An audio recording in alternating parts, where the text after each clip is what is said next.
জীবন নিয়ে আমাদের কত অহংকার, কত কিছু। এই জীবন একেবারেই ক্ষণস্থায়ী। তো এই ক্ষণস্থায়ী জীবনে আমরা কিন্তু অনেক কিছু পাওয়ার প্রত্যাশা করি, অনেক কিছু চাই, অনেক অহংকার করি, অনেক অভিযোগ করি, অনেক কিছুই করি। তো এগুলো আসলে আমাদের কতটুকু করা উচিত এবং কতটুকু করা উচিত না তা আমরা নিজেরাও সঠিকভাবে বলতে পারি না। তো হ্যালো ভিউয়ার্স, আসসালামু আলাইকুম। আমি নীলা, আপনাদের সবাইকে স্বাগত জানাচ্ছি নতুন আরেকটা ব্লগ ভিডিওতে। আর আজকের ব্লগ ভিডিওটাও একই রকম, একটা কাল্পনিক গল্প আপনাদের সাথে শেয়ার করব। গল্পটা ভালো লাগলে শেষ পর্যন্ত শুনবেন।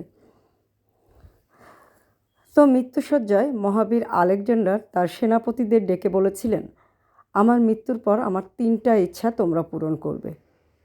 আমার প্রথম ইচ্ছা হচ্ছে শুধু আমার চিকিৎসকরাই আমার কফিন বহন করবে। আর আমার দ্বিতীয় অভিপ্রায় হচ্ছে আমার কফিন যে পথ দিয়ে গোরস্থানে যাবে সেই পথে আমার অর্জিত সোনা রূপা সব ছড়িয়ে দিবে বা ছড়াতে থাকবে। আর আমার শেষ অভিপ্রায় হচ্ছে কফিন বহনের সময় আমার দুহাত কফিনের বাইরে ঝুলে থাকবে। তার সেনাপতি তখন তাকে এই বিচিত্র অভিপ্রায় কেন করেছেন প্রশ্ন করলেন। দীর্ঘ শ্বাস গ্রহণ করে আলেকজান্ডার বললেন, আমি দুনিয়ার সামনে 3টি শিক্ষা রেখে যেতে চাই। আমার চিকিৎসকদের কফিন বহন করতে হবে এই কারণে বলেছি যে যাতে লোকে অনুধাবন করতে পারে যে চিকিৎসকরা কেন পৃথিবীর কোনো মানুষই মানুষকে সারিয়ে তুলতে পারে না। তারা ক্ষমতাহীন আর মৃত্যুর থাবা থেকে রক্ষা করতে অক্ষম।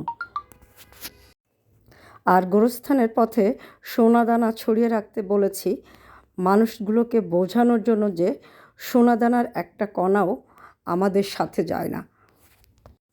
এগুলো পাওয়ার জন্য সারাটা জীবন ব্যয় করেছি, কিন্তু নিজের সঙ্গে কিছুই নিয়ে যেতে পারছি না।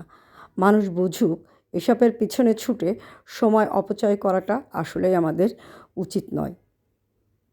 আর কফিনের বাইরে আমার হাত ছড়িয়ে রাখতে বলেছি মানুষকে এটা জানাতে যে খালি হাতেই পৃথিবী থেকে চলে যাচ্ছি এবং খালি হাতেই পৃথিবীতে আমরা এসেছি। তো বন্ধুরা, এই গল্পটা আজকে আপনাদের সাথে শেয়ার করলাম। আমার নিজেরও কিন্তু এই গল্পটা আমি একেবারে একদম ভিতরে ধারণ করে ফেলেছি যে আসলে আমরা জীবনে চাইলে যে কোনো সময় আমরা বেঁচে থাকতে পারবো না। আমাদের মৃত্যু অবধারিত এবং এটা যে কোনো সময় যে কোনো মুহূর্তেই আসতে পারে।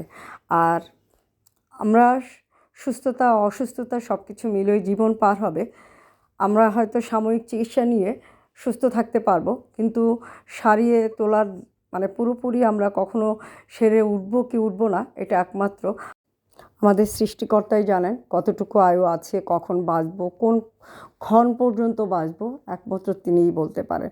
জন্ম মৃত্যু এগুলো আসলে আমাদের কোনোটারই কোনো হাত নেই। আর খালি হাতে আমরা পৃথিবীতে এসেছি, খালি হাত দিয়েই চলে যেতে হবে। আবেগ অনুভূতি, সুখ দুঃখ, হাসি কান্না এগুলো যতক্ষণ বেঁচে থাকবো ততক্ষণ থাকবে। মৃত্যুর পরে আমাদের এগুলো কোনোটাই আর সঙ্গী হিসাবে থাকবে না। তখন শুধু একটা নিস্তব্ধ নিথর মানুষ হয়ে আমাদেরকে এই পৃথিবী থেকে মানুষের কাঁধে ভর করে চলে যেতে হবে। তো যাই হোক, অনেক কথা বললাম। আর আজকে অফিস থেকে বাসায় যাচ্ছিলাম। বাসায় যেতে যেতে রাস্তা দিয়ে ফুটপাতের কিছু দৃশ্য ধারণ করলাম। তারপরে হচ্ছে বোটের, হাতিরঝিলের বোটের। আর সব কিছুর পরেও জীবন যতক্ষণ বেঁচে থাকবে ততক্ষণ আশা থাকবে। আশা ফুরালে হবে না। আয়ু যতক্ষণ থাকবে খেয়ে পরে বেঁচে থাকতে হবে। খাবার তো উপর থেকে পড়বে না বা কোনো মারফত দিয়েও হয়তো আসবে, কিন্তু সেই মারফত দিয়ে হলেও আমাদেরকে করে খেতে হবে, চেষ্টা করে যেতে হবে, জীবনকে পরিচালনা করতে হবে। আমাদের উপরে যাদের দায়িত্ব আছে সেই দায়িত্বগুলো সঠিকভাবে পালন করতে হবে। আর আমাদের শরীরে যতক্ষণ শক্তি আছে অবশ্যই আমাদের সিনিয়র যারা আছে, আমাদের বাবা মা যারা আছেন আর কি, আমাদের উপরে যারা নির্ভরশীল, যাদের প্রতি আমাদের একটা নির্ভেজাল দায়িত্ব আছে, সেই দায়িত্বগুলো সঠিকভাবে পালন করতে হবে। আর তার জন্য করতে হবে কাজ, আর কাজ জীবনেরই একটা অংশ। তো যাই হোক বন্ধুরা, সুন্দর এই শাড়িগুলো আপনারা কিন্তু পেয়ে যাবেন অদ্রি ফ্যাশন অ্যান্ড লাইফস্টাইলের পেজে। তো শাড়িগুলো ভালো লাগলে স্ক্রিনশট নিয়ে অর্ডার প্লেস করে দিবেন, নাম ঠিকানা মোবাইল নাম্বার সহ। সুন্দর সুন্দর শাড়ি নিতে গেলে অদ্রি ফ্যাশন অ্যান্ড লাইফস্টাইলের পেজটা ফলো করে দিবেন। যতক্ষণ বেঁচে থাকবেন, মরার আগে মরলে হবে না। তো আপনারা সবাই ভালো থাকবেন, সুস্থ থাকবেন, আমার পেজের সাথে থাকবেন। আল্লাহ হাফেজ, আসসালামু আলাইকুম।